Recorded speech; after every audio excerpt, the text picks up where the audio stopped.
गणपती बाप्पा मोरया, मंगलमूर्ती मोरया. अहो, दरवर्षी आपण बाप्पांचं स्वागत किती धूमधडाक्यात करतोय ना. घराघरात, मंडळात सगळीकडे फक्त बाप्पांचा जल्लोषच असतोय.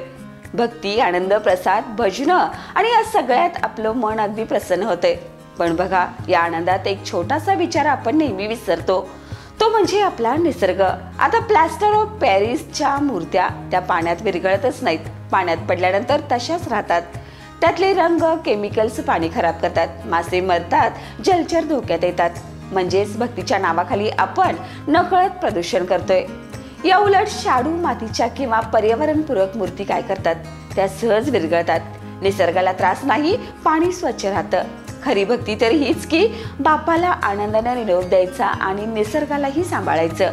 आणि विसर्जनाबद्दल एक महत्त्वाची गोष्ट, नदी, तलाव, समुद्रात विसर्जन करणं टाळा.